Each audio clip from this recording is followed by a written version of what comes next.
아침입니다. 아침의 하나 뉴스 종합 비타민 아침의 매일경제 김은미입니다. 오늘 일면 들어가 보실까요? 매일경제입니다. 반도체 착시 걷어내니 역성장이다라는 게 오늘 일면입니다. 이게 대체 무슨 얘기냐? 지금 반도체 관련한 걸 걷어내 보니까 사실상 성장이 아니라 뒤로 후진했더라라는 얘기인 거죠. 여길 보겠습니다. 매일경제가 통계청 산업활동 데이터를 분석한 결과 2분기 제조업 생산을 봤을 때 전년 동기 대비 5% 늘었는데 반도체를 제외하면 1%로 뚝 떨어졌더라라는 겁니다. 요건 2분기 제조업 생산을 본 거죠. 월별 생산을 좀 보겠습니다. 지난 6월 제조업 생산 3.9%가 늘었다. 그런데 반도체를 뺀 생산은 마이너스 1.6%로 거꾸로 줄었다라는 거죠. 네, 이게 대체 무슨 얘기냐? 여기 나와 있습니다. 특정 산업에 대한 의존이 더 심해졌다라는 얘기가 되는 거죠. 근데 보통 우리가 투자할 때 좀 많이 쓰는 얘기긴 합니다만 달걀은 나눠서 담아라라는 얘기가 저희가 자주 쓰는 얘기입니다. 마찬가지로 산업도 좀 골고루 좀 발달이 돼야 안정적으로 갈 수 있는 거 아니겠느냐라는 생각을 해요. 성장 편식은 좀 지양하는 게 좋겠다라는 생각이 좀 듭니다. 다음 기사 볼까요? 동아일보입니다. 독립운동 주체 광복회만이 아니다. 대통령실 공법단체 추가 지정 검토입니다. 이게 대체 무슨 얘기냐? 독립운동 주체는 광복회만이 아니다라고 누가 얘기를 하고 있느냐? 대통령실이 얘기를 하고 있다라는 겁니다. 이런 얘기를 하면서 공법단체를 추가로 지정한다. 공법단체가 대체 뭐야? 요게 설명이 좀 나와 있습니다. 공공이익을 위해서 국가나 지방자치단체로부터 일정한 권한을 위임받아서 공적인 업무를 수행하는 단체가 공법단체다라는 겁니다. 지금 현재 보훈 분야 관련해서는 17곳이 있다라는 거죠. 요 안에 광복회도 들어있다라는 겁니다. 네. 지금 현재 지난 15일에 사상 초유로 광복절 경축식을 두 쪽으로 갈라진 광복절 경축식을 치렀었죠. 근데 그 후에 지금 나오는 얘기가 광복회만 공법단체냐 추가로 지정할 수 있다라는 움직임이 있다라는 거예요. 그래서 실제로 보훈부의 후보 단체를 좀 선별해 보십시오라고 지시를 했다라는 건데 공법단체 이거 말고 뭐 큰 문제 있어? 공법단체면 정부의 예산이 들어가는 거죠. 광복회는 현재 한 30억 정도를 받고 있는 걸로 알려져 있습니다. 추가로 지정이 되면 이 예산이 줄어들 수밖에 없겠죠. 예산으로 압박할 수 있다라는 얘기가 그래서 나오고 있는 겁니다. 근데 문제는 추가 지정을 할 거면 법 개정이 필요하다. 법 개정을 하려면 지금 거대 야당이 과반이죠. 야당의 반발이 예상된다. 이렇게 되면 다시 또 2라운드로 접어드는 거 아니겠느냐라는 얘기가 그래서 나오고 있습니다. 다음 기사 보겠습니다. 국민일보입니다. 명품 가방 무혐의 결론 이르면 오늘 총장 보고입니다. 김건희 여사에 대한 이 명품 가방 사건 관련해서 검찰이 최종 무혐의로 결론을 내렸다더라라는 겁니다. 그리고 이르면 오늘 이원석 총장한테 보고를 할 예정이다라는 건데 요거는 지금 국민일보의 일면이죠. 다음 기사를 좀 같이 볼까요? 경향입니다. 경향은 어떻게 제목을 뽑았느냐? 김 여사 명품백 무혐의 결론 총장 패싱 봐주기 수사로 끝나나? 다소 좀 비판적인 시각이 같이 담겨 있죠. 총장 패싱 봐주기 수사로 끝내는 겁니까? 라는 비판적인 시각이 같이 담겨 있으면 결이 살짝 좀 다르죠. 그래서 저희가 지금 두 개를 좀 같이 보여드립니다. 근데 문제는 끝이 끝나나로 얘기가 지금 끝났습니다. 이건 왜 이렇게 얘기가 나오는 거냐? 다음 기사 보실까요? 네, 한국일보입니다. 명품백 수사팀 김 여사 무혐의 결론 공 넘겨받은 이원석. 이렇게 끝날 수도 있고 아닐 수도 있다라는 겁니다. 왜? 공을 이원석 검찰총장이 넘겨받았다라는 거죠. 아니 이원석 총장이 무슨 공을 넘겨받아라고 생각하실 수 있는데 수사를 잘 했는지 외부 전문가 그룹인 수사심의위에 이 관련해서 소집을 해서 좀 알아봐 주세요라고 이거 좀 봐주세요라고 소집을 할지 말지 결정을 이원석 검찰총장이 할 수 있다라는 겁니다. 물론 이 수사심의위의 이 최종 이 결론 내용을 무조건 의무적으로 받는 건 아닙니다. 하지만 권고사항이긴 합니다만 혹 검찰의 조사와 이 검찰의 결과와 다른 얘기가 나온다고 하면 또 굉장히 이 전반 관련해서 큰 타격을 받을 수도 있는 거겠죠. 네. 때문에 오늘 이 총장 이르면 오늘 보고를 받는다고 했죠. 때문에 오늘 퇴근길엔 혹여나 뭔가 이 총장이 입장을 밝힐 수도 있는 거 아니겠느냐라는 생각도 같이 듭니다. 다음 기사 볼까요? 조선일보입니다. 비 좀 주소 강릉 8월 강수량 0.7mm다라는 겁니다. 강릉에 8월에 비 오고 이 강수량이 0.7mm밖에 안 된다라는 거죠. 비가 너무 안 왔다라는 겁니다. 아니 이렇게 덥고 습한데 세상에 지금 비가 안 왔다는 거야. 비가 안 와서 저수지가 지금 말랐다라고 합니다. 아니 불과 지난 7월에는 폭우가 문제였었죠. 7월에 폭우가 문제였는데 8월 폭염으로 그 있던 물이 다 증발해서 공기 중에 지금 둥둥 떠다니고 있는 상황입니다. 그런 습습식 사우나가 돼버렸다라는 얘기가 그래서 나오고 있는 거죠. 이게 참 7월, 8월이 이렇게 다를 수가 있는 거냐. 기후변화의 아이러니입니다. 이게 지금 기후 뉴노멀이라는 얘기도 그래서 나오고 있는 건데 중요한 건 뉴노멀, 새로운 기준이라고 하면 기준이구나. 여기서 끝날 게 아니라 새로운 기준에 맞는 사후 대책을 그래서 지금 만들어야 되는 거 아니냐라는 생각도 같이 해봅니다. 다음 사진 기사 볼까요? 네. 여기가 어디지 싶어요. 일단 눈에 띄는 건 전기차는 말씀해 주세요라는 요 팻말 아닌 팻말입니다. 여기가 대체 어디냐? 인천 영종도입니다. 삼목 선착장이에요. 그러니까 배 타려면 선착장 가서 티켓을 끊어야 되죠. 근데 매표소에 전기차는 말씀해 주세요라는 요 문구가 걸려 있다라는 겁니다. 지금 이 전기차에 대한 혹시 너무 위험한 거 아니야? 폭발하는 거 아니야?라는 이런 위험 인식이 지금 상당히 좀 만연해 있는 그런 상태죠. 그러다 보니까 배를 탈 때도 전기차는 다시 한번 좀 이 검사를 해본다고 합니다. 물론 전기차면 못하는 건 아닙니다. 못하는 건 아닙니다. 뭐 일부 못하는 것도 있긴 한데 전혀 못하는 건 아닙니다만 전기차 충전율이 몇 %가 되는가를 확인을 하고 타야 되는 곳이 훨씬 많다. 하지만 또 한 발 더 나가면 어디는 타도 되고 어디는 검사해보고 타고 어디는 아예 못하고 중구난방이다. 요것도 좀 정리가 돼야 되는 거 아니냐라는 얘기도 같이 나오고 있네요. 네. 아침엔 매일경제 뉴스 종합 비타민 언제나처럼 TV로 좀 크게 보시다가요. 궁금한 점 유튜브 댓글로 남겨주시면 같이 좀 얘기를 보겠습니다. 오늘 함께 해주실 분들 소개합니다. 안녕하세요. 네, 첫 번째 키워드 이번에도 입니다. 무슨 얘기인지 볼까요? 네, 오늘 뭐가 있느냐? 오늘 노소영 나비관장이 최태원 이 SK 회장의 동거인인 김희원 이사장을 상대로 낸 위자료 소송이 오늘 1심 선고입니다. 네, 지난해 3월에 30억 원 규모의 손해배상 청구 소송을 노 관장이 김 이사장에 대해서 제기를 했어요. 그리고 이 결과가 오늘 1심 선고가 나온다라는 거죠. 지난번에 20억짜리 뭐가 나왔었는데 그건 뭐야? 소송이 한 건이 아닙니다. 지금 관련된 소송을 좀 같이 볼까요? 네. 지난번에 나왔던 건 이거죠. 이혼 소송입니다.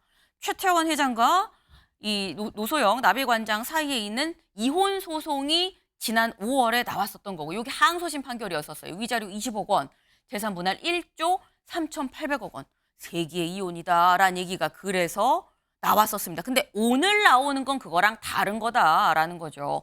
동거인 상대 위자료 소송이다라는 거예요. 네, 30억 원대 손해배상이다라는 거죠. 내가 받은 손해를 배상하라라는 취지의 손해배상 소송이다라는 겁니다.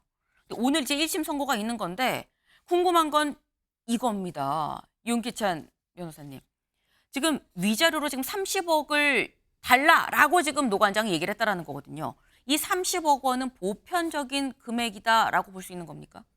대단히 많죠. 일단은 근데 이게 이제 법원의 그 판결할 때 금액이 한정돼 있지는 않아요. 그런데 네. 저희가 이제 경험적으로 보면 상당히 많은 액수이고요. 저 위자료 청구의 근거는 뭐냐면 불법행위한 손해배상이거든요. 그러니까 불법행위한 손해배상인데 손해배상은 우리나라에는 징벌적 손해배상이 없어요. 네. 그러니까 벌칙으로 주는 손해배상이 없고 내가 얻은 손해만큼 전부해 주는 개념이에요. 그걸 메꿔주는 개념이거든요. 네. 그러니까 추가로 그 메꿈 이상의 돈을 받아올 수는 없어요. 그런데 네. 첫 번째는 일단 최태원 회장 관련돼서 손해를 받은 사람은 노세훈 관장이죠. 한 사람이고 손해를 준 사람은 김희영과 최태원이에요. 네. 그렇다면 김희영과 최태원이 그 각자의 돈을 내서 손해를 보전할 필요는 없는 거죠, 원래는. 만약에 최태원이 충분한 보전을 했다 그러면 김희영은 보전할 필요가 없는 거예요. 그래서 최태원 회장에게 20억 원의 손해배상 판결이 났기 때문에 네. 20억 원이 충분하다면 그러면 30억 원을 김희영이 배상할 필요가 없는 거죠. 이런 논리가 있는데 네. 다만 재판부가 달라요. 그래서 한 재판부 전국적인 판단 이전에는 실제 이 30억 관련해서 얼마가 날지도 궁금하지만 결국 전국적으로다가는 합쳐져서 금액이 산정될 것이다라는 것이고요. 보통 저희가 교통사고 사망사고의 경우에도 1억 정도의 네. 손해배상액이 책정이 됩니다. 네. 근데 위자료 같은 경우에는 김수철 부장, 최태원 2심 재판부장 네. 이분이 보통 2억 원을 선고한 적은 있어요. 네. 그런데 30억 청구에 대해서 30억 정도의 손해배상이 난 경우는 없다. 또 하나는 원래 재산 분할이 있고 나서는 네. 손해배상 액수가 상당히 줄었어요, 오히려. 네. 재산 분할해서 가져가면 되지. 손해배상은 예전에는 위자료라고 저희가 평가하죠. 이 부분은 예전에는 부부간의 혼인 파탄에 따른 어떤 재산 분할의 의미로 많이 쓰였거든요. 그런데 재산 분할 제도가 생기고 나서는 위자료로 인한 손해배상은 액수가 상당히 줄었다. 그럼에도 불구하고 아마 상징적인 액수를 청구한 게 아닌가라는 생각이 들어요. 네. 사실 지금 이 해주신 말씀처럼 결국 이혼 소송과 이 위자료 소송이 결국은 큰 틀에서 하나로 지금 볼 수밖에 없는 문제다. 결국은 합쳐질 수밖에 없다라는 말씀을 하셨어요. 이 결국은 이혼 때문에 다 빚어진 소송인 거죠. 오늘 1심 소송이 나는 것도 관련해서 최태원 회장, 노세훈 관장 앞서서 어떤 얘기를 했는지 좀 들어보고 얘기를 이어가 보겠습니다. 공감능력 제로입니다. 사람을 쳐다보지 않고 저는 일만 봤습니다. 저하고 아주 반대인 사람을 만났었습니다. 그 사람은 돈 이런 건 전혀 관심이 없고 이슈 이런 게 아니라 사람으로만 갑니다. 그래서 어떻게 저 사람은 나하고 이렇게 반대일까? 그리고 가만히 관찰해보니까 제가 자주한 사람을 봤습니다. 그래서 그때부터는 새로운 생각을 해보게 됐습니다. 비록 잃어버린 시간과 가정이 되돌릴 수는 없겠지만 이 사건을 계기로 해서 가정의 가치와 사회 정의가 설 수 있는 그런 계기가 되었으면 하는 바람입니다. 네. 지금 방금 말씀해 주신 것처럼 사실 이 30억 원을 청구한 것 자체가 금액이 상당합니다. 그렇기 때문에 글쎄 이게 과연 받아들여질 것인가 여부는 좀 봐야 된다. 이혼 소송이랑도 좀 같이 연관이 돼 있다라고 말씀을 하셨는데 근데 여기서 드는 생각이 김진욱 대변인님. 사실 이혼 소송에서도 최태원 회장이 20억을 줘야 된다라고 선고를 했거든요. 근데 20억이라는 것도 통상 1억 원인데 20억을 주더라. 사상 초유다. 우리 국내법으로 따졌을 땐. 그런데 이번에는 혹시 위자료 소송도 크게 받아들여주는 거 아니야라는 생각이 들기도 하거든요. 어떻게 보십니까? 지금 최태원 회장이 위자료 20억에 재산분할 1조 3천억 원 정도, 3,800억 원 정도가 난 게 네. 지금 저게 이제 그 항소심 재판에서 그쵸. 저렇게 났잖아요. 지난번에. 그렇다면은 이미 항소심 재판부가 20억 원까지는 위자료를 인정을 한 건데 오늘 나는 이제 그 재판에 대해서는 네. 1심 재판부입니다. 그 1심 재판부에 30억 원을 청구했는데 아마도 20억 원을 넘어가기는 어려울 거예요. 좀 전에 윤기찬 변호사님께서 말씀 주셨지만 지금 책임을 져야 할 사람은 두 사람인 거잖아요. 그러니까 피해자는 한 사람인데 가해자가 두 사람인 셈인 거죠. 그래서 그 두 사람이 연대해서 책임을 져야 되는데 네. 그 판결이 지금의 1심보다 높은 항소심에서도 20억 원 정도로 평가가 됐다면 그렇다면 이번 오늘 판결에서도 네. 20억 원, 30억 원은 좀 너무 많은 거 아닌가 이렇게 판단할 가능성은 있어요. 물론 어차피 저희 2심 재판부가 평가했던 위자료 20억 원과 재산 분할금이 또 1조 3,800억이라는 어마어마한 액수가 있기 때문에 거기에서는 또 그 재산 분할액 때문에 위자료가 좀 적게 평가가 됐을 수도 있다라고 하지만 또 오늘 그 청구에서는 1심 판단이 어떻게 나올지 모르겠습니다. 그러나 저게 상당히 주목을 받고 있는 이유는 한 가지인 거잖아요. 어떻게 보면 이 지금 이 두 사람이 각기 가정을 가지고 있는 상태에서 우리가 알고 있는 일반적인 이 법 테두리를 벗어났던 부분들, 이런 부분들에 대해서 법원은 어떤 판단을 할 것인가, 그 부분에 대해서 위법하다라는 판단이 있었고, 그 판단이 있다면 위자료를 지급하는 것이 당연하다, 이런 판단이 나올 텐데, 그 금액에 대한 부분은 이제 뭐 워낙 이 지금 세기의 이혼이다 보니까 관심이 많아서 그렇지, 사실 뭐 어차피 지금 이제 어제 또 그 대법원에서 네. 저 이제 항소심 이후에 대법원에서 이혼 소송에 대한 상고심. 네, 이혼 소송에 대한 상고심 재판부가 결정이 됐기 때문에 네. 그 재판에서 최종적인 건 결정이 될 거다. 뭐 이렇게 보면 될 것 같습니다. 네. 사실 아직 뭐 법원의 판단이 어떻게 나올지 뭐 가늠하기는 쉽지 않습니다. 다만 이미 이혼 소송 항소심에서 상당한 금액이 좀 받아들여졌기 때문에 이게 연계가 되는 거라고 하면 처음에 노 관장이 얘기한 30억의 위자료, 오늘 1심 선고가 난 30억의 위자료가 다 받아들여지긴 일단 쉽지 않다. 근데 윤 변호사님, 당연히 30억은 상당히 큰 금액이죠. 근데 아까 하신 말씀처럼 요즘에 요 금액이 좀 다소 줄어드는 경향이 있었다라는 말씀도 하셨거든요. 그러면 1억만 나와도 사실 많은 거 아닙니까? 통상적으로 봤을 때? 1억은 상당히 많죠. 네. 이혼 소송에서 위자료 액수로 보통 5천만 원 이하예요. 통상은.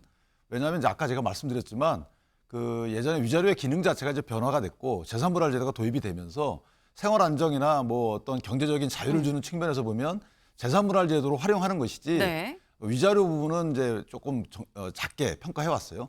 그런데 이제 저 아까 말씀드린 김시철 부장 같은 경우에는 네. 2억 정도도 선고한 적이 있어요. 그러나 통상은 제 경험상 5천만 원 이하였고 네. 다만 이제 재벌가에서 보통 소송을 거치지 않고 합의한 이자료는 상당한 액수가 있죠.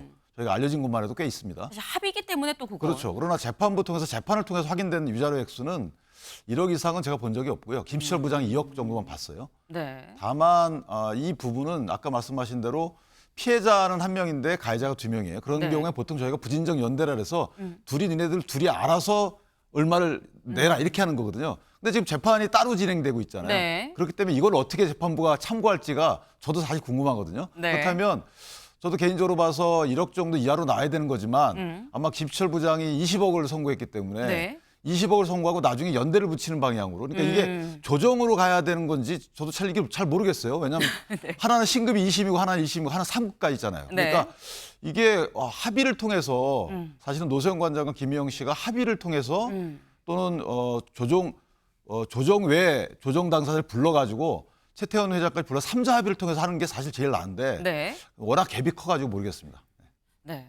지금 전문가인 변호사님도 오늘의 판단이 궁금하다. 왜냐면 하나는 3심 가 있고 하나는 오늘 1심 나오고 어떻게 되는 거냐라는 말씀이에요. 네. 근데 지금 아까 말씀드린 살짝 나왔죠. 지금 이거 항소심 판결이 나온 이혼 소송은 지금 현재 3심, 상고심 대법원으로 지금 가 있는 상태입니다. 근데 이 대법원에서 어디에서 이 건을 맡을 건지가 어제 발표가 됐어요. 어디서 맡는지 같이 볼까요? 최태원 노소영 이혼 상고심 주심의 서경환 대법관입니다. 서경환 대법관, 대법원 1부죠. 1부에서 맡기로 했다라는 거예요. 노태학, 신숙희, 노경필이 같이 심리를 한다. 1부에서 요거를 하는데 근데 궁금한 건 사실 뭐 대법관 누가 맡고 이름 뭐 잘 모르겠습니다. 근데 이거 왜 대체 어떤 대법관이 이걸 주심으로 맡느냐가 궁금한 이유는 그동안 대법관의 성향이 이 판결 스타일이 어땠느냐를 좀 알아보기 위해서인 거죠. 어떤 스타일이었느냐. 다음 기사 볼까요? 중앙일보입니다. 세월호 선장 무기징역 판사다. 최태원 노소영 이혼 맡았다. 네. 세월호 선장한테 무기징역을 이 최종 이 선고한 판사가 바로 이번에 이 일부에 이 판사다. 이번에 맡은 서경환 대법관이다라는 겁니다. 더불어서 여기를 좀 보겠습니다. 그동안의 이 판례들 1997년 외환위기 때는 서울지법 기업 파산, 회생전담 재판부 판사를 맡은 걸 시작으로 서울회생법원 수석부장판사 법원장을 지냈다. 항소심 재판부 시절엔 기존 법질서의 변화를 주려는 시도로 유명했다. 2014년에 약촌오거리 사건 재심 결정, 2015년에 세월호 선장한테 이 36년 1심 깨고 무기징역을 선고하기도 했다라는 겁니다. 근데 이게 지금 그 전에 내렸던 이 선고 사례를 봤을 때 사실 두 가지가 지금 같이 있어요. 이동학 위원님. 네. 지금 뭐 회생법원 판사, 수석부장판사도 했었고요. 그럼 기업에 대한 이해가 상당하다라고 볼 수 있을 것 같은데 하지만 또 한편으로는 약촌오거리 재심, 세월호 선장 무기징역 이거는 또 기존의 법질서에 약간 또 변화를 추구하는 성향도 있는 것 같다. 오늘 판결은 어느 쪽으로 누구한테 더 유리하게 나올 것이냐 어떻게 보십니까? 결국 이제 저게 지금 저 기사 오른쪽에도 지금 나와 있는데요. 네. 결국 주요 쟁점이라고 하는 것은 바로 저거잖아요. 그 노태우 전 대통령의 비자금. 저 비자금이 과연 기여를 한 거냐 안 한 거냐. 그 비자금의 성격을 과연 이거를 어떻게 판단하느냐에 따라서 네. 이 결과가 이제 완전히 달라질 수 있는 것이거든요. 근데 지금 앞에 이 상황을 놓고 저 뒤에 거를 과연 어떻게 판단할지를 네. 우리가 맞추는 것은 그쵸. 굉장히 어려운 거죠. 그래서 쉽지 않은 상황이지만 네. 결국 지금 이 비자금이라고 하는 것은 아마 첫 번째 판결이 난 다음에도 여론에서도 굉장히 안 좋다라고 이제 판결이 나왔어. 이게 사람들 많은 여론이 있었어요. 네. 그러니까 그런 여론을 보게 되면 아마 그런 지점을 기업의 이 우호적이지 않은 방향으로 판결을 내리지 않을까 그런 이제 좀 기대가 있는 것 같습니다. 기업에 오히려 약간 우호적으로 최태원 회장 쪽, 김현 이사장 쪽으로 좀 더 쏠릴 가능성도 있지 않겠느냐라는 말씀을 주셨습니다. 말씀처럼 지금 이혼 소송 관련해서는 상고심에서 주요 쟁점이 뭐냐 이거죠. 저희 준비한 거 같이 볼까요? 네, 관전 포인트. 네, 노태우 전 대통령의 비자금 300억 원, 요 메모의 진위, 정확히는 메모의 진위가 아니라 이 비자금 300억 원이 맞느냐, 비자금 300억 원이 맞느냐의 진위 여부입니다. 그리고 이게 비자금이 맞다고 쳐도 그럼 이 비자금이 SK그룹이 커가는데 기여를 한 게 맞느냐라는 거. 그리고 노 관장이랑 결혼하기 전에 최태원 회장이 갖고 있던 이 SK 주식, 이 주식이 특유 재산이냐, 특유 재산이 뭐냐면 결혼하기 전에 내가 갖고 있던 고유 재산을 얘기를 하는 거거든요. 요걸 특유 재산으로 볼 수 있느냐, 요 정도가 상고심의 관전 포인트가 될 것 같다라는 겁니다. 네. 근데 관련해서 요거는 이제 막 재판부가 배당이 됐기 때문에 앞으로 진행이 돼야 되는 건데 지금 저희가 일부가 맡기로 했다고 말씀을 드렸죠. 근데 이런 얘기도 나와요. 다음 기사 볼까요? 최태원 이혼 최종심 전원 합의체로 가나? 전원 합의체 얘기도 나온다는 겁니다. 윤 변호사님. 전원 합의체는 대법원장이랑 대법관들 다 같이 논의하는 거잖아요. 이럴 가능성도 있는 겁니까? 저는 그럴 가능성이 커 보여요. 크다. 왜냐하면 지금 아까 재판장 소개도 해주셨지만 네. 사실은 재판장이 거기서 주심이 큰 의미는 없어요. 부에서는 4명으로 이루어지는데 네. 지금 서경환 대법관도 작년 7월 정도에 임명되신 분이고 아까 주신 말씀처럼 회생재판부라는 것이 이제 기업을 살리는 거거든요. 기업을 살려서 채권자를 보호하는 네. 이런 거기 때문에 기업에 대한 이해도가 높고 또 하나 저분이 판결하는 성향을 보면 새로운 걸 좀 많이 만들어요. 예를 들면 이 애들 키우는 데 들어간 돈 있잖아요. 네. 양육비 관련해서 양육비. 소멸시효를 처음 10년으로 인정하신 분이에요. 성인이 된부터 10년. 그래서 재심이라는 것도 변경하는 거잖아요. 네. 이런 걸로 볼 때는 좀 이렇게 변경하는 측면에 어느 정도 생각이 좀 폭이 넓다라고 볼 수 있고요. 네. 다만 거기에 같이 있는 분들까지 보면 합의가 만약에 안 되게 되면 전환 합의체를 가는 거거든요. 저는 개인적으로 이게 이제 과연 상고심의 대상이 되느냐 여부 관련해서 네. 합의가 안 될 가능성이 큽니다. 그러니까 저희가 보통 가사 사건의 경우는 상고심에서 보통 파기환송되는 게 거의 없어요. 왜냐하면 법률심이기 때문에 네. 가사라는 거는 거의 예를 들면 이게 뭐 특유 재산인지 여부에 대한 사실 확인, 그다음에 아까 말씀드린 300억 원이 과연 들어가는지에 대한 사실 인정 이런 거기 때문에 원래는 상고심 대상이 아니거든요. 네. 그런데 또 거꾸로 얘기하면 그 사실 인정을 하는 증거 체부 관련해서 법률을 어겼다 또 이런 게 논리가 있을 수 있기 때문에 저는 첨예한 대립이 있을 수 있다. 워낙 이례적인 판결이기 때문에 항소심 판결이 그래서 거의 전원합의체로 가지 않을까. 오히려 서둘러서 가지 않을까 하는 생각이 들어요. 왜냐하면 각자가 이 앞으로 이게 상당히 여러 판결, 가사 판결이 있어서 네. 리딩 케이스가 될 만한 사건이기 때문에 전원 합의체로 가서 판결하는 것이 더 옳을 수도 있겠다. 이런 생각이 듭니다. 네. 지금 사실 전원 합의체로 갈 가능성이 오히려 굉장히 좀 커 보인다. 이게 지금 한 획을 긋는 판단이 될 것이기 때문에 오히려 그게 맞는 것일 수도 있다라는 말씀을 하셨어요. 일단은 오늘 1심이 위자료가 얼마가 나오는지부터 좀 봐야겠네요. 다음 키워드 넘어가 볼까요? 결국입니다. 결국 뭐가 어떻게 됐다는 건지 보겠습니다. 패스트트랙 공소 취소 청탁 결국 수사받는 나경원 의혹입니다. 이게 대체 무슨 얘기냐? 패스트트랙 공소 취소해달라고 청탁했지요라고 민주당에서 지난 전당대회에서 나왔던 이 발언 관련해서 고발을 했습니다. 수사 의뢰를 한 거죠. 이 관련해서 그럼 그 당시 어떤 얘기가 나왔었는지 잠깐 다시 같이 듣고 올까요? 저는 외화 내빈이란 말이 딱 맞다고 생각을 합니다. 법무부 장관으로서 이재명 대표 그 당시 구속 기소하겠다고 했는데 영장이 기각됐습니다. 책임 느끼십니까? 안 느끼십니까? 나 의원님께서 저에게 본인의 그 패스트트랙 사건 공소 취소에다가 부탁하신 적 있으시죠? 저는 거기에 대해서 제가 그럴 수 없다고 말씀드렸고요. 그런 식으로 저희가 구체적 사안에 개입할 수 없습니다. 법무부 장관은. 그거는 구체적 사건이 아니라요. 실질적으로는. 네, 기억나시나요? 지난 이 국민의힘 전당대회 과정에서 당대표 후보자들 이 토론 중에 나왔었던 얘기입니다. 이게 나경원 후보가 얘기한 거에 대해서 한동훈 후보가 그때 공소 취소해달라고 저한테 부탁하셨잖아요. 라고 그건 부탁이 아닙니다. 라고 나경원 후보 얘기를 했습니다만 민주당은 관련해서 이거 법무부 장관의 공무를 방해한 거 아니냐, 공무집행 방해한 거 아니냐라고 수사를 의뢰를 했죠.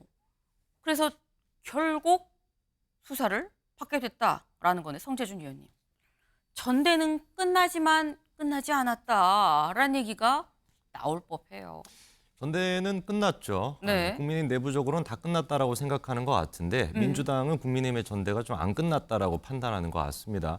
그래서 이 문제 같은 경우는 지난달 29일 날에 이제 민주당 쪽에서 고발을 해가지고 지금 수사가 진행이 된다라는 네. 것인데 국민의힘 전대 때 생각해 본다면은 나경원 이제 의원의 요 지금 청탁과 관련된 뭐 문제도 있었고 한동훈 대표 같은 경우는 뭐 댓글팀과 관련된 의혹이나 뭐 여러 가지 뭐 이런 공방들이 있었습니다. 근데 그 중에서 이제 법적으로 문제를 삼을 수 있다 그리고 뭐 특검까지 해야 된다라는 얘기가 나왔던 건 한동훈 대표의 뭐 댓글팀이다. 이거에 대해서 민주당이 공세를 많이 했었는데 네. 어떻게 된 게 정작 지금 이제 한동훈 대표에 대해서는 고발 조치나 이런 법조 조치 안 하고 나경원만 콕 집어가지고 지금 이렇게 한 것 같아요. 네. 아무래도 이제 좀 민주당 입장에서는 국민의힘의 내분이나 약간 이런 것들을 또 생각해서 정치적으로 접근한 것 같은데 다만 국민의힘 같은 경우는 이미 이 문제에 대해 가지고 TF팀까지도 지금 꾸리라라고 지시가 됐고 또 진행이 되고 있습니다. 그 부분에 대해 가지고 한동훈 대표가 직접 이제 TF팀을 꾸리라고 지시했다라는 것까지도 얘기가 나왔죠. 네. 그렇기 때문에 당적인 차원에서 이거를 뭔가 전대에 있었던 뭐 잡음이나 이런 것들을 연결시키는 것보다도 말끔하게 그때 이제 뭐 전당대회 결과 나왔을 때도 나경원 의원이 이제 한동훈 대표랑 악수하고 또 인사하고 했던 네. 것처럼 갈등은 봉합됐다라고 보는 게 제가 봤을 때 정확할 것 같습니다. 갈등은 봉합이 됐다. 국민의힘 내부에서는 봉합이 됐는데 여기에 대해서 민주당에서는 봉합이 안 됐으면 하는 게 있으니까 수사 의뢰하고 뭔가 자꾸 만드는 거 아니겠느냐라는 취지의 말씀을 하셨어요. 근데 여기서 살짝 궁금한 부분이 윤계찬 변호사님. 한동훈 대표가 당시에 부탁하셨죠? 근데 제가 안 받아들였잖아요. 라고 얘기를 했거든요. 근데 그러면 민주당이 수사 의뢰할 때 한 얘기가 법무부 장관의 공무 집행을 방해했다라는 건데 만약에 한동훈 대표가 나 방해받지 않았어요 라고 얘기하면 어떻게 되는 겁니까? 근데 공무집행 방해라는 게 그게 그냥 막연히 어떤 행위를 통해서 공무집행이 방해된 모든 행위들을 처벌하는 게 아니고요. 네. 뭐 폭행이나 협박 이런 행위 유형이 있어야 돼요. 그 당시에 협박을 했다는 증거가 하나도 없고요. 그럴 수도 없는 거죠. 어찌 보면 청원 형태였던 걸로 보이는데 그다음에 뭐 위력을 과시했다 그런 것도 아니잖아요. 그러니까 공무집행 방해는 아예 해당이 안 되는 것 같고 이제 청탁금지법인 거죠. 부정청탁을 하지 말라는 것인데 나경원 의원은 본인 사건이기 때문에 본인 사건을 청탁한 경우에는 아예 처벌 규정이 없어요. 보통 과태료가 부과되거든요. 네. 근데 본인 사건을 내가 이렇게 좀 해주십시오라고 하는 것은 아예 그 과태료도 처벌 조항이 없습니다. 다만 이제 제3자 사건을 청탁하는 경우에 이럴 때는 과태료 부과 조항이 있습니다. 그런데 저 같은 경우에는 저게 제3자까지 포함된 전체에 대해서 네. 이건 정치적인 사안이기 때문에 야당까지 포함시켰었다고 얘기를 하고 있잖아요. 네. 그러니까 이거는 법정에서 해결될 일이 아니다. 그러니까 공소 취소 고려해달라. 이 정도가 사유상규에 반하는 것인가? 저는 개인적으로 청탁금지법의 구성 요건에도 해당하지 않는다. 무리한 고발이다 이렇게 생각합니다. 의율 자체가 안 되는 사안 아니냐라는 말씀을 지금 하신 걸로 보입니다. 김진욱 대변인님. 한번 확인해 보아야 될 필요가 있는 거죠. 지난 국민의힘의 전당대회를 우리가 자폭전대 이렇게 표현했지 않습니까? 사실상 전당대회에 출마했던 후보들 간에 본인들이 스스로가 고백한 거예요. 나는 한 사람은 부탁을 했었다고 나는 그 부탁을 받았지만 그 부탁을 들어주지 않았다라고 얘기를 한 게 있으니까 그렇다면 그것이 진짜로 이 청탁금지법에서 규정하고 있는 걸 위반했는지 안 했는지 확인해 볼 필요가 있기 때문에 고발 조치를 한 것이고요. 그거는 이제 수사를 하면 나오겠죠. 그런데 지금 더 중요한 건 저 사건이 언제냐? 2019년도 사건입니다. 지금 저 사건이 20년에 기소가 됐는데 네. 현재까지 1심 판결도 안 나왔어요. 여태까지. 그리고 좀 전에 그 국민의힘에서 이 패스트트랙 사건 관련 TF를 만들었다고 그러는데 지금 저 TF를 만든 건 이 당시에 23명 이상 기소된 이 건에 대해서 어떤 지원을 할 것인가 하는 그 TF지. 네. 지금 나경원 의원이 제기했던 저 문제, 청탁 금지 아니 패스트트랙 공소 취소 문제 이 부분에 대한 걸 대응하기 위한 TF는 아니거든요. 그러니까 지금 본인들이 스스로 던져놓고 고백해놓고 그 부분에 대해서 지금 수습을 하는 이런 모양새 이것은 별로 그렇게 보기 좋은 모양새는 아니다 싶습니다. 제가 그 TF 관련해서 짧게 저게 이제 TF가 물론 그런 취지인데 네. 거기서 다루는 의제에 대해서는 한계가 없어요. 예를 들면 지금 나경원 의원이 저런 문제 제기한 것은 현재 재판받고 있는 부분에 대한 지원과 관련된 것일 수도 있어요. 지원하는 방법이 뭐 일반 사면이 있을 수 있는 거고요. 네. 그러니까 공소 취소가 불가능하다면 다른 측면의 지원이 가능한 거기 때문에 나경원 의원의 저 수사받고 있는 부분도 파생 문제다. 따라서 포함시킬 수 있는 여지가 있다 이렇게 생각합니다. 네. 일단 의혹이 있으니까 좀 봐야 되는 거 아니냐라는 게 민주당의 입장이다. 그리고 국민의힘에서는 관련 TF도 만들었지 않느냐라는 지금 그 얘기인 거예요. 근데 아까 성재준 의원님 그 말씀하셨죠. 사실 요 사안은 국민의힘 내부에서는 별로 문제가 안 돼요. 지금 TF도 만들고 그냥 우리끼리 잘 알아서 좀 하고 있습니다. 뭐 갈등 상황도 아니에요라고 말씀을 하셨는데 갈등 아직 좀 있는 거 아니야? 라는 혹여라는 생각이 드는 게 어제 뭐가 있었느냐 같이 볼까요? 네, 어제 나경원 의원이 주최하는 세미나가 있었습니다. 굉장히 컸어요. 굉장히 많은 사람들이 참석하고 이 온 의원들도 많았습니다. 근데 여기에 한동훈 대표가 불참을 했다는 거죠. 네, 그래서 아니 뭐 바빠서 못 올 수도 있지라고 할 수 있어요. 실제로 한 대표 쪽에서는 뭐라고 얘기를 했느냐? 오전에 비공개 일정이 있어서 세미나 시간이 맞지 않아서 다른 일정 때문에 못 간 거다. 나경원 의원 세미나에 서면으로 축사를 우린 보냈다라고 얘기를 했습니다. 다른 일정 때문에 한동훈 대표가 못 갔구나. 근데 아까 거 다시 볼까요? 어제 있었던 나경원 의원 주최의 세미나에 한동훈 대표가 일정상 불참을 했는데 사실 그 전에 뭐가 있었느냐.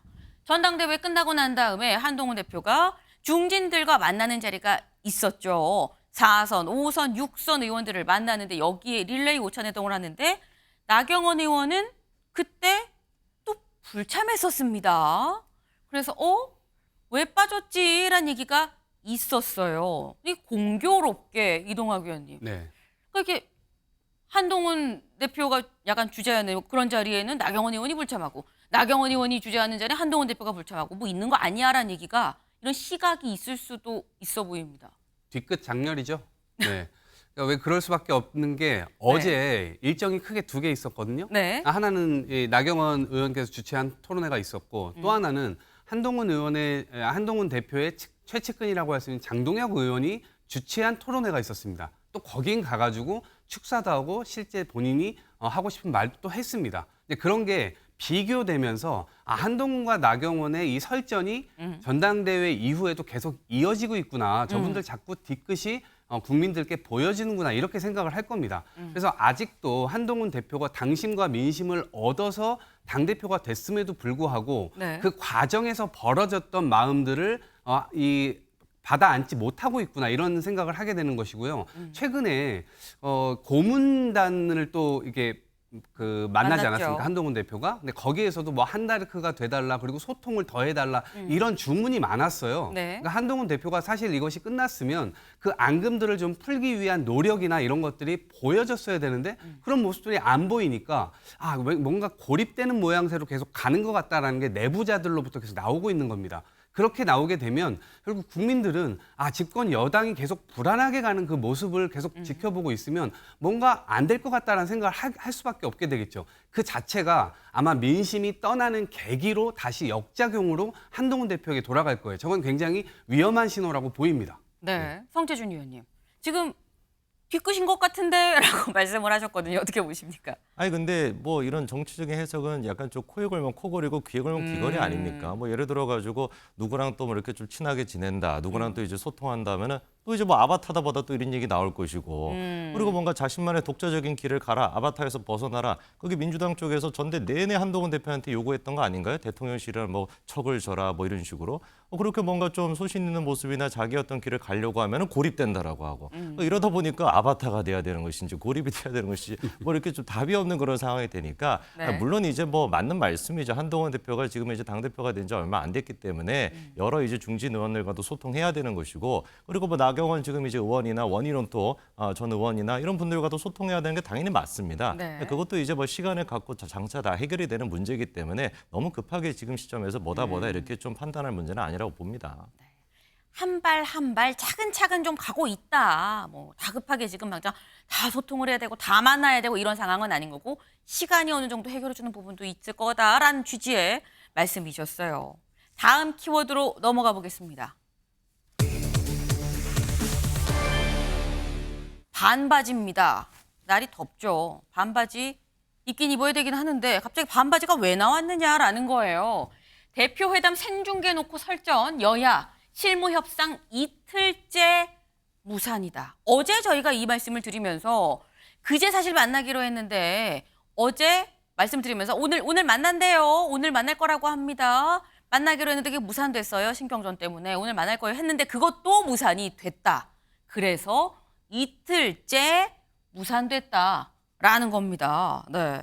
그래서 어제 기자들이 퇴근하는 박정화 비서실장한테 물어봤어요. 그럼 내일은 만나요? 물어봤더니 뭐라고 얘기를 했느냐 같이 볼까요? 네, 아침에 통화 좀 해보고라고 얘기를 했어요. 내일 이재명 대표 평산마을 가는데 거기 이해식 실장도 갈 것 같은데 했더니 갔다가 언제 오시지? 저녁에 만나면 되고 아니면 새벽에 만나도 되고 아니면 밤에 만나면 되고 뭐 안 되면 화상이라도 하면 화상으로 만나면 되는 거 아니야? 라고 말씀을 했다라는 겁니다. 지금 근데 이 얘기를 보면 굉장히 좀 여유가 있어요. 근데 너무 또 여유가 있으니까 한편으로는 윤기찬 대변인님 만나고 싶은 거야? 라는 생각이 들 수도 있어요. 뭐 밤에 만나도 되고 뭐 이래 만나도 되고 저래 만나도 되고 안 되면 화상으로 만나고 뭐 이런 얘기예요. 어떻게 보셨습니까? 그러니까 민주당이 적극적이지 않다라고 느낀 거죠. 그러니까 계속 이렇게 이 얘기는 민주당이 적극적이지 않다라는 얘기다. 그렇죠. 전 그렇게 들려요. 네. 박 비서실장 얘기는 그렇게 들리고 물론 형식에 치우칠 건 아니지만 네. 지금 당대표끼리 한 번 만날 필요는 없잖아. 여러 번 만날 수도 있거든요. 그러니까 네. 이번에는 사실 의제 조율할 시간이 그렇게 넉넉치는 않아요. 25일 날 하겠다는 거기 때문에 어느 정도 얘기가 가닥을 잡혀가야 되는데도 불구하고 아직까지도 잡히는 게 없잖아요. 그러니까 TV 토론을 제가 보기에도 의제별로 하고 안 하고를 정하면 될 것 같아요. 네. 뭐 특검을 의제로 하겠다라고 한동훈 대표도 제안하지 않겠다라고 했기 때문에 그런 부분은 정치 공방형이기 때문에 각 진영이 내는 메시지 형태의 회담이 될 거거든요. 그러니까 그런 거는 굳이 TV 토론을 할 필요가 없는 거고 다만 금투세 등 정책과 관련돼서는 국민이 어떻게 생각하는지에 대해서 국민의 판단을 받아보자라는 측면에서 보면 TV 토론도 괜찮을 것 같고요. 그렇다면 나눠서 정할 필요도 있는데 만약에 이게 민주당에서 못 받아들이겠다고 그러면 네. 국내심에서도 굳이 이거를 고집할 필요는 없다. 이것 때문에 깨지는 국면을 가게 되면 그것도 좋아 보이진 않아요. 그래서 개인적으로 보면 이재명 대표도 이거 못 받을 것 같거든요. 제가 볼 때는. 네. 이 대표도 어느 정도 왜냐하면 이 대표가 지금 입장을 내놓지 않고 있어요. 네. 부적당하다는 얘기만 있지 거부한다는 얘기는 아직 안 나오는 걸로 봐서는 네. 시간 끌고 지금 계속 가다 마지막에 받을 것 같아요. 그러면서 한동훈 대표, 그러니까 국민의힘 측에 사실 여당 대표라는 것은 용산과의 의제 조율을 해야 되거든요. 입장 조율을 해야 됩니다. 네. 그걸 시간을 안 주는 거죠. 그래서 제가 볼 때는 TV 토론을 받으실 것 같은데 네. 안 받을 거 벌써 입장 표명했겠죠. 그런데 반대 시간을 좀 안 주는 거죠. 국민의힘에. 그런 약간 전략도 숨어 있다. 그걸 아마 박 비서실장이 캐치한 게 아닌가라는 생각을 해요. 아, 지금 민주당이 좀 적극적이지 않으니까 또 박정화 비서실장 이러는 거 아니겠냐. 근데 보니까 민주당이 결국은 받을 건데 좀 시간을 끌고 있다 전략적으로 요 말씀을 하셨어요. 김준욱 대변인님. 민주당이 먼저 제안한 회담 아닙니까? 네. 이재명 대표가 되자마자 대표 수락 연설에서 한동훈 대표와의 회담을 제안했어요. 영수회담과 함께. 그랬다면 그만큼 적극적으로 만날 의지가 있는 것이고요. 오히려 지금 한동훈 대표 측에서 이 생중계나 이런 걸 놓고 자꾸 그러니까 마치 이 최혜병 특검법에 조건을 하나씩 붙여가는 것처럼 어떤 조건들을 계속 붙이는 것은 사실상 하기 싫은 것 아니냐 이런 오해를 살만한 거예요. 예를 들면 지금 실무 협의를 하기로 했잖아요. 그 네. 실무 협의에서 형식은 어떻게 할 것이냐, 참석자는 어떻게 할 것이냐, 의제는 무엇으로 할 것이냐 이런 부분들을 정하기 위해서 실무 협의를 하기로 했으면 그 협의의 결과에 따라서 이 형식이나 이런 걸 발표하면 되는 거거든요. 네. 근데 그렇지도 않은데 우리는 이렇게 할 거야. 이거 받아줘. 근데 지금 이게 어떤 모습으로 보이냐면 그 대통령께서 이 현재 이재명 대표와 한동훈 대표의 만남 사이에서 어떤 얘기를 할지 두 사람이 무슨 얘기를 할지 모르겠는데 나도 모르는 얘기를 덜컥 합의하고 오는 거 아니야? 이렇게 걱정할까 봐 한동훈 대표가 다 생중계하고 대통령이 걱정하지 마세요. 제가 대통령이 걱정하실 만한 얘기는 안 했습니다. 안 할 테니까 이거 보시면 돼요. 이렇게 하고 싶은 게 아닌가. 특히나 최혜병 특검법 같은 경우에 네. 지금 용산에서 절대 못 받겠다는 거잖아요. 당내에서도 친윤 의원들 절대 이거 받을 수 없다라는 거잖아요. 그러나 한동훈 대표는 본인은 관철시키겠다라고 얘기만 하고 있는데 네. 그렇지만 가서 덜컥 이 비공개 회의에서 지금 용산에서 받을 수 없는 그런 내용 합의하고 올까 봐 나 그렇게 안 할 테니까 걱정하지 마세요. 이거 얘기하고 싶은 게 아닌가. 그래서 저희가 바지 사장도 아닌 실권 없는 바지 사장도 아닌 반바지 아니냐 이런 얘기를 지금 김민석 최고가 하신 게 아닌가 싶습니다. 네. 사실 반바지 사장 얘기는 저희가 살짝 좀 숨겨놓은 얘기였는데 바로 쓰셨어요. 네. 근데 일단 요지는 이건 것 같습니다. 윤 대통령이 혹여 여야 대표 간에 무슨 얘기하는지 걱정할까 봐 생중계로 보세요라고 걱정하지 않게 생중계로 보세요라는 취지로 성중계를 얘기한 거 아니냐라는 얘기예요. 송재준 의원님. 네. 아니 근데 요즘 같은 날씨에 반바지 잘 안 입거든요. 그래서 반바지도 함부로 입으면 안 됩니다. 그렇기 때문에 제가 봤을 때는 한동훈 대표한테 바지 사장이라고 하는 것도 좀 그런데 반바지 이거 조금 더 그렇지 않나. 네. 아니, 그리고 생중계한다라고 생각했었을 때 글쎄요 아마 시청하시는 거의 대부분의 90%가 넘는 분들은 한동훈 대표가 뭔가 정치의 새로운 또 모습을 보여주나 보다. 여당 대표랑 야당 대표가 이번에 만나는 게 3년만 아닙니까? 3년 만에 이렇게 이루어지는데 뭔가 맨날 정치라고 하는 게 밀실에서 이렇게 따로 자기들끼리 얘기하는 이런 모습을 보여주는 게 아니라 진짜로 어떤 얘기가 있는지 허심탄회하게 민생 정책에 대해 가지고 얘기하는 모습 이런 것들을 보여주는 게 정말 좋은 의도다라고 생각하실 것 같아요. 근데 뭔가 좀 민주당 쪽에서 아까 전에 장경태 의원 같은 경우도 이게 대통령실의 눈치를 봐가지고 대통령한테 감시를 받기 위해서 이렇게 하는 거다라는 메시지가 나오니까 그제서야 이제 민주당 지지자분들은 진짜 그럴 수도 있나 보다 이렇게 지금 생각하는 것이지 일반 국민들이 봤을 때 누가 솔직히 저렇게 생각을 하겠습니까 상식적으로. 그리고 이제 전현희 최고 같은 경우도 하는 얘기가 아무 권한도 없는 무력한 당대표이기 때문에 지금 뭔가 대권 후보급으로 자기를 높이기 위해 가지고 이재명 대표한테 이제 이런 토론을 지금 요청하는 거다라고 하는데 아니, 한동훈 대표는 예전부터 대권 후보 아니었습니까? 갑자기 급이 올라가고 이런 게 아니거든요. 그러니까 좀 이런 문제에 대해서 너무 정치적으로 보지 말고 민주당이 지난 그 총선 때부터 계속 강조했던 게 민생 아닙니까? 네. 정말로 민생을 생각한다라고 한다면 금투세 문제에 대해서도 딱 놓고 어떤 식으로 토론할 것인지 여야 양쪽의 대표가 뭐라고 생각하는지 최고위원들은 또 뭐라고 생각하고 있고 당 쪽의 입장은 무엇인지 이런 것들을 좀 허심탄회하게 보여주는 게 진짜로 민생을 위한 길이다라고 좀 말씀을 드립니다. 네. 지금 여야 대표 회담을 다 보여주는 게 뭐가 문제냐. 국민들 입장에선 보고 싶을 거 아니냐. 라는 말씀에 어제 한동훈 대표는 이렇게 얘기했습니다. 직접 들어보시죠. 국민이 여야의 대표가 대화하는 것을 보는 게 불쾌할 일은 아닐 것 같고요. 저는 그렇게 생각합니다. 어차피 민주당도 새로운 민주당이라고 새로운 정치를 하겠다고 하지 않았습니까? 웬 TV 생중계를 하자. 그래서 통상적이면 저것은 이제 회담이 아니라 대선 후보 TV 토론 같은 거를 상상하신 거 아닌가 싶긴 한데 뭐 그런 걸 생중계하죠. TV 토론에 나가면 후보로서 조금 뜨잖아요. 그래서 이제 그럼 이재명 후보랑 비슷해지지 않을까 이런 기대를 한 거 아닌가 싶은데 그것 자체가 저는 굉장히 비본질적이라고 보기 때문에 일단 내용에 대한 거 정리하고요. 너무 원한다. 그럼 뭐 고민할 생각해 볼 수 있죠. 너무 원한다 그러면 그럼 못할 거 없다. 너무 원하는 것 너무 같아서. 원하면.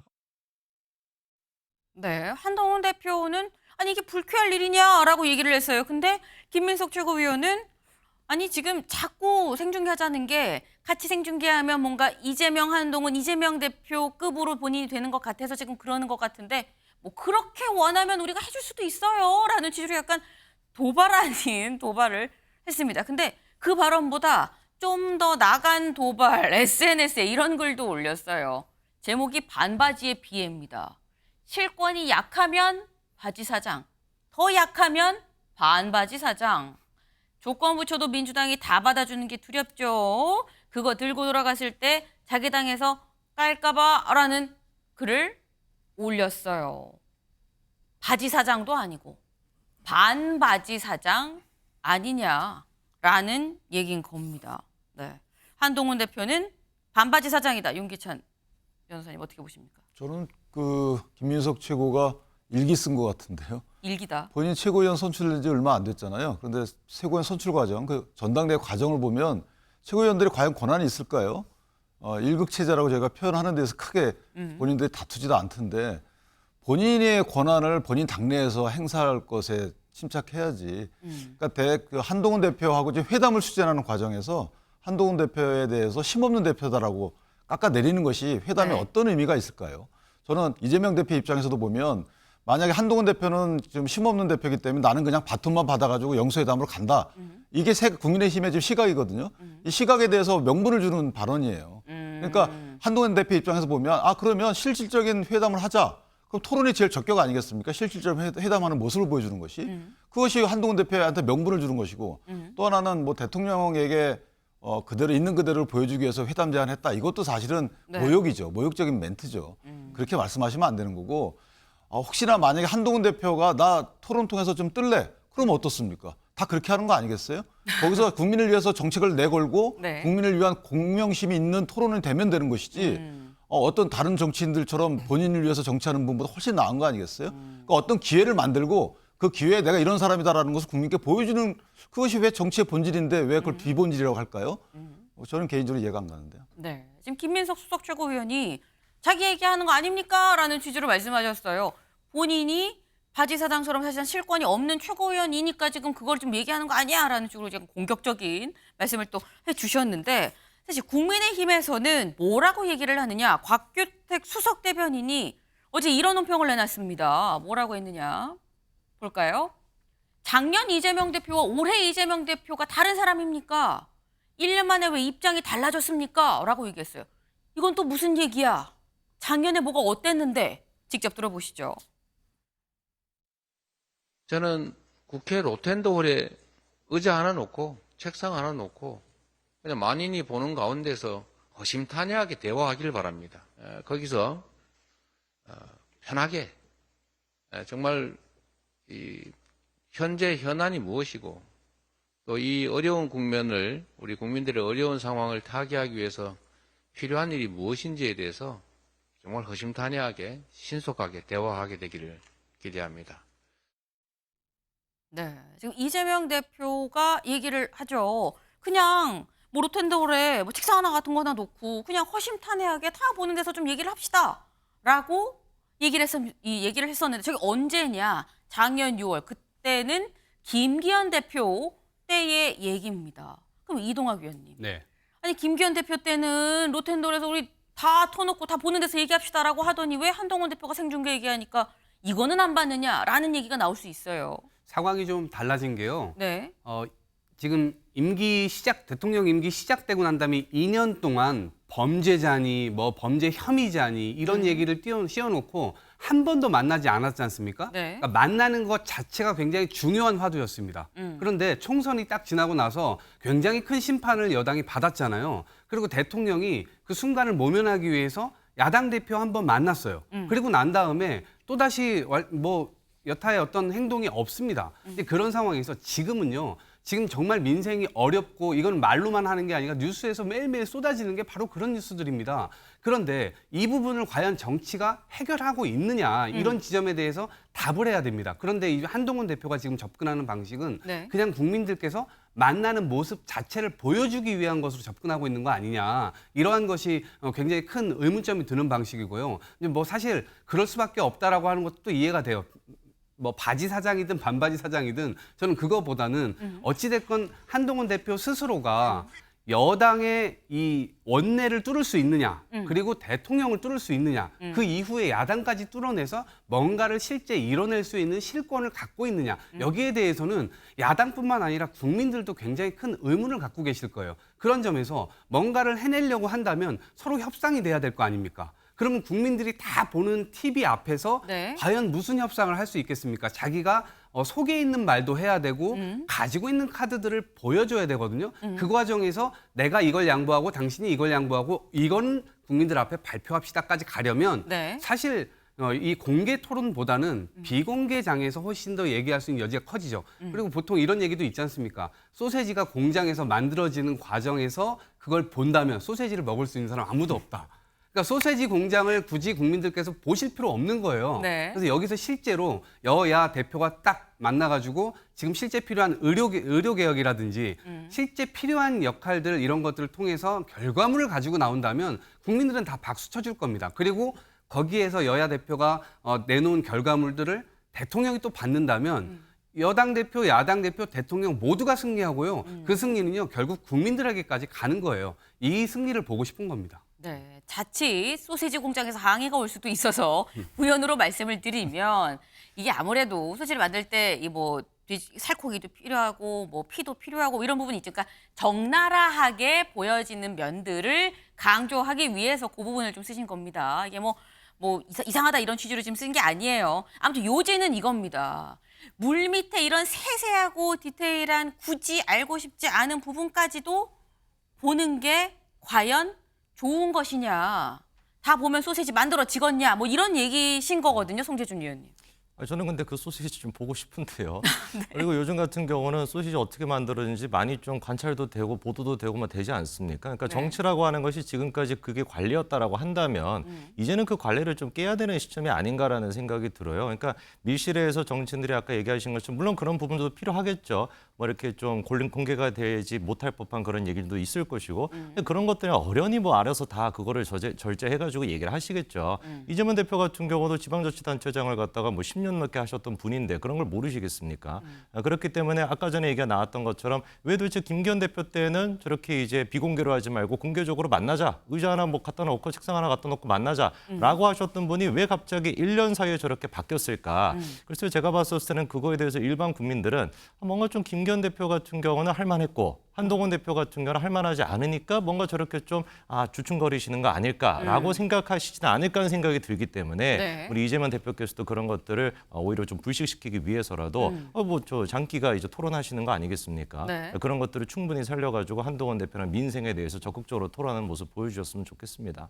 요건 짧게 또 얘기를 들어야 될 것 같아요. 한동훈 대표라 무서워서 지금 이러는 거 아니야. 김기현 대표 때는 괜찮은데 한동훈 대표는 왜? 라고 말씀을 또 하세요. 지금 그 여권 내에서도 중진 의원들께서 많이 이 사항에 대해서 부정적인 의견을 내고 계신 분들이 계시지 않습니까? 정치를 잘 모르는 초보인 한동훈 대표가 뭔가 이번에도 판단을 좀 잘못한 게 아니냐 하는 부분에 대해서도 여권 내에서 얘기가 나온다는 얘기 저기 말씀 하나 드리고 지금 한동훈 대표가 좀 전에 이렇게 말씀하셨잖아요. 국민 여러분이 여야 대표가 대화하는 걸 보는 게 불쾌할 일이 아닌 것 같다. 이 얘기를 주어만 바꾸면 네. 윤석열 대통령과 야당 대표가 영수회담할 때 이 얘기가 통용될까요? 안 될까요? 그러면 대통령실에서 이 얘기 받을 수 있습니까?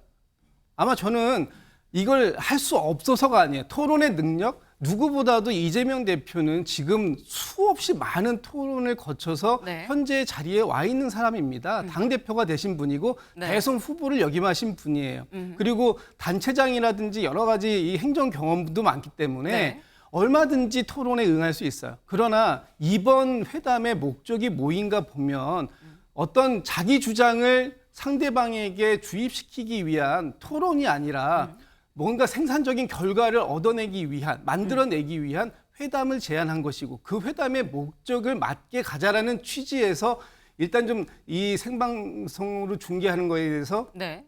부정적으로 얘기가 당내에서 나오는 것이지 네. 실질적으로 마치 어느 순간에 토론회가 이루어진다면 뭐 절대로 이걸 저는 뭐 받지 못할 이유도 없다고 보고 또 받는다고 하더라도 이재명 대표가 한동훈 대표에게 뭐 밀릴 것이다. 저는 그렇게 보지 않습니다. 그래서 상당히 그 팽팽한 토론회가 이루어질 수 있는데 지금 토론회가 하는 것이 맞는가 하는 부분에 대한 의문이 있다는 얘기예요. 네. 근데 지금 말씀을 얘기를 하면 이재명 대표가 받을 수도 있다, 못 받을 건 아니다라는 입장이에요. 그럼 반대로 윤기찬 변호사님, 짧게 이것만 여쭤볼게요. 국민의힘에서 한동훈 대표는 생중계가 없으면 회담도 없다라는 입장인 겁니까? 아니면 생중계 안 해도 회담은 갈 수 있다. 하지만 생중계하면 좋겠다라는 입장인 겁니까? 저는 후자 같아요. 그러니까 생중계라는 것은 왜냐하면 아까 이제 다른 말씀을 주셨지만 제 네. 생각에는 그 한동훈 대표 입장에서 보면 이재명 대표에 대한 신뢰가 그만큼 적은 것도 사실인 것 같아요. 네. 왜냐하면 이제 양측에서 회담 이후에 발표를 하잖아요. 회담 경과에 대한 설명을 하고 또 진실 공방을 해옵니다. 네. 그러니까 대통령과의 회담에서도 그랬고 또 원내대표끼리 합의한 이후에 의총 추인 과정에서도 네. 어느 게 선순위니 조건이니 해가지고 한참 실랑이를 벌였던 전례가 많아요. 네. 그렇기 때문에 이번 회담회 같은 경우에 동영상으로 보여주면 그럴 일이 없잖아요. 나와서 괜히 서로 간에 기사가 나오고 그 기사에 대해 해석이 나오고 이런 것보다는 동영상으로 보여주면 국민이 해석할 거 아니겠습니까? 네. 이런 선이 있는 것 같고 다만 그것이 최선이지만 그렇다고 해서 이번 이 본인이 제안한 저 부분이 안 받아준다고 해서 회담을 안 할 것이냐. 그건 아니라고 봐요. 왜냐하면 이재명 대표가 지금 급하다고 보는 거죠. 한동훈 대표 입장에서 보면. 본인과의 형식적 회담 이후에 영수회담을 하려고 하기 때문에 본인이 이 회담 실질적으로 만들고 싶은 거죠. 그러기 위해서는 본인이 조금 더 어떤 조건을 걸어도 이재명 대표 받을 것이다라고 생각을 했을 것 같아요. 그러나 받지 않는다고 해서 회담을 패싱한다? 좀 그런 일은 없을 거라고 봅니다. 네. 일단 중요한 거는 여야가 다 뭐 그렇다고 해서 회담 안 해라는 입장은 절대 아니다라는 건데 조금 전 무슨 소식이 전해졌느냐.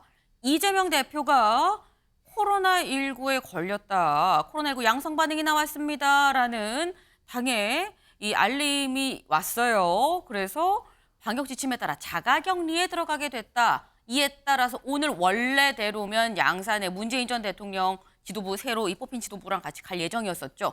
요것도 좀 수년이 됐다라는 얘기가 지금 들어와 있습니다. 근데 이렇게 되면 사실 우리가 지금 한참 얘기한 결국 25일 오후 3시에 여의도 회담도 어쩌면 이재명 대표의 이 상황에 따라서 이게 뭐 계속 기침하고 열이 떨어지지 않으면 사실 일요일 회담까지도 여파가 있을 수도 있겠다라는 생각도 좀 같이 드네요. 네.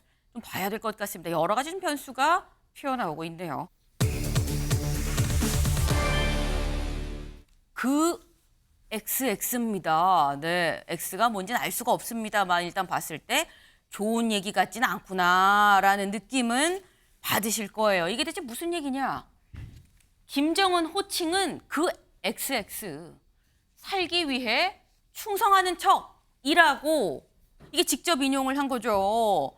누구의 얘기입니다. 누구의 얘기냐? 탈북한 사람의 얘기를 들어보니 김정은 현재 북한 국무위원장에 대한 호칭이 우리는 이렇게 불렀어요. 그 XX라고 불렀어요. 라는 겁니다. 여기를 좀 보겠습니다. 유럽 지역에서 탈북한 외교관의 얘기예요. 마음이 통하는 주재원 동료 둘이 있었는데 나까지 셋이 모이면 김정은에 대한 호칭이 그 XX였다. 이름을 말하지 않아도 그 XX가 또 이래라 저래라 하는데 하는 것마다 다 이상해 라고 말하면 그게 김정은인 줄 다 알고 그 누구도 뭐라고 하지 않았다라는 겁니다. 근데 지금 이제 물론 뭐 유럽에 있는 외교관이에요. 그럼 그렇다고 하면 이제 뭐 북한 땅 안에서 있는 건 아니고 유럽에 나와 있는 거긴 합니다만 주재원이긴 합니다만 그럼에도 불구하고 다른 동료들하고 그 XX라고 김정은 위원장에 대해서 호칭을 한다. 이게 김진욱 대변인 북한학 전공을 또 하셨죠. 이게 가능한 거냐라는 생각이 또 들어요. 사실 저런 얘기는 뭐 아무리 외국에 나가 있는 그 외교관이라고 네. 하더라도 사실 상상하기 어려운 거죠. 특히 북한 체제라면.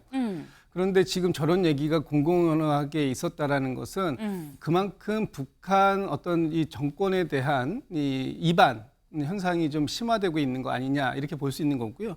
지금 1990년대 중반에 이 고난의 행군 기간이라는 게 있었어요. 그때 네. 대기근이 있어서 아사자가 뭐 10만 명에서 뭐 한 40만 명까지 났던 걸로 추정이 되는데 네. 지금 현재의 시기가 김정은 시대의 이 시기도 그에 못지 않다라고 하는 얘기들이 있는 거거든요. 그만큼 이 북한이 고립되어 있고 세계에서 네. 고립되어 있고 또 자급자족이 굉장히 잘 안 되고 또 중국과 의존했던 중국과의 거리가 멀어지고 그러다 보니까 러시아하고 좀 가까워지는 이런 여러 가지 상황들이 생기는데 네. 그 상황 속에서 북한 주민들의 환경이 생활 환경이 과거 예전만큼 못해지는 상황들이 많다 보니까 이 외국에 나가 있는 외교관들에게 더 많은 그 외화를 획득해 벌어오라는 걸 요구하게 되고 그러다 보니까 굉장히 무리한 일들을 해야 되고 얼마 전에 그 쿠바 그에서 네. 참사관 한 사람이 굉장히 높은 직급입니다. 그쵸. 그래 이제 그 탈북을 했는데 네.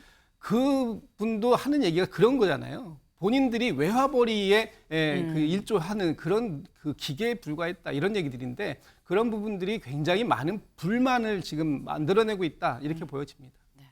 궁극적으로 북한 내에 민심이 이미 됐다. 상당히 이반이 이미 됐다라는 얘기 아니겠느냐라는 말씀이에요. 실제로 지금 국민의힘의 박충권 의원이 탈북을 해서 지금 와서 우리나라에서 지금 비례로 지금 이 국회의원을 하고 있는데 박충권 의원이 저희 MBN 유튜브에 나와서 이런 얘기를 했었습니다. 들어보실까요? 독재 정권이 뭐 괜히 독재 정권이겠습니까? 독재자에게 잘 보이지 않으면 목 날아갈 수가 있는데 네. 김정은 앞에서 얘기할 때도 혹시라도 침튈까 봐 이렇게 이 손으로 입을 네. 가리고 무릎 꿇고 얘기를 하고 네. 네. 괜히 독재 정권이냐. 혹시 앞에서 얘기할 때 침이라도 튀길까 봐 입 가리고 얘기를 하는 거다. 왜? 목 날아갈까 봐 지금 그러는 거 아니냐. 목 날아갈까 봐라고 박충권 의원 얘기를 했죠. 여기도 살기 위해 충성하는 척 하는 거다라는 탈북자의 전언이 있습니다. 실제로 이게 사실 살기 위해서 충성을 한다라는 건 현재 북한이 공포 정치로 진행이 되고 있다라는 건데 공포 정치의 단적인 예가 이런 게 있더라고요. 들어보시죠. 통해서 대북 정보를 통해서 들은 얘기인데 김정은이 한 번은 평양에 있는 자라 공장을 네. 양식장을 방문한 적이 있대요. 네. 근데 그때 그 자라 공장이 군부대 소속 기관이어서 지배인이 군인인 거예요. 근데 하필이면 김정은이 오기 전에 정전이 돼갖고 이제 뭐 관리가 잘 안 돼서 이제 자라 한 마리가 죽어서 떠오른 겁니다. 근데 김정은이 이렇게 왔다가 그거 보고 나서 그날 뭐 기분이 안 좋았는지 그거 보다가 죽은 자라를 보고 관리를 어떻게 한 거야 하면서 그 지배인한테 화를 낸 겁니다. 화를 내고 돌아서서 가다가 그 화가 안 풀려가지고 다시 돌아와서 그 사람 견장을 손으로 잡아서 떼고 네. 어머. 그래서 바로 처형했다라는 얘기가 있습니다. 그 정도로 다혈질이고 굉장히 폭군이다. 네. 자라 공장에 갔는데 자라 한 마리가 배를 드러내고 위에 올라와서 죽임을 당했다라는 얘기인 거죠. 자라 한 마리 죽은 거 보고 바로 처형으로 이어졌다. 이런 공포 정치가 지금 북한에서 진행이 되고 있다라는 겁니다. 근데 사실 처음에 김정은 위원장이 처음에 올라왔을 땐 북한 주민들은 그렇게 생각을 안 했었다고 해요. 이걸 좀 보겠습니다. 스위스 유학파 출신인 김정은은 좀 다를 거다라고 기대를 했는데 집권 후의 행태를 보면서 더는 미래에 대한 희망이 없다는 걸 절감했다. 더불어서 국가보위성 출신의, 이거 다 가명입니다. 국가보위성 출신의 한 탈북자는 뭐라고 얘기를 했느냐. 한국의 국정원이 만약에 10만 달러만 주면 원하는 거 뭐든지 다 갖다 줄 수 있는데 왜 나한테 접촉을 안 하는 거야? 라는 얘기를 하던 북한의 국가 보위성 동료도 있었다라는 거예요. 10만 달러가 뭐 물론 적은 돈은 아니긴 합니다만 우리 돈 한 1억 정도 되죠. 근데 1억만 주면은 내가 무슨 정보든 다 갖다 줄 수 있는데라고 얘기를 하는 상황이다라는 겁니다. 근데 이 얘기를 보면 국가보위는 굉장히 고위급이라고 볼 수도 있는 건데 기사를 같이 볼까요? 다음 기사. 엘리트 탈북 김정은 때의 2.5배로 급증했다. 여기를 보겠습니다. 김정일 집권기에는 54명이었는데 김정은 집권기는 134명이나 된다라는 거예요. 굉장히 많이 늘어났다. 많이 탈북을 지금 하고 있다라는 거죠. 사실 여기서 진짜 우려가 되는 부분은 이러다가 북한이 붕괴하면 어떡하지? 혹은 붕괴가 아니라 막판에 마지막 발악의 느낌으로 뭔가 큰일 저지르는 거 아니야? 라는 우려가 나올 수밖에 없는 상황입니다. 이런 모든 부분에 대해서 우리가 대비책이 있어야 되는 거겠죠. 저희가 준비한 소식 오늘 여기까지입니다. 오늘도 좋은 하루 보내세요.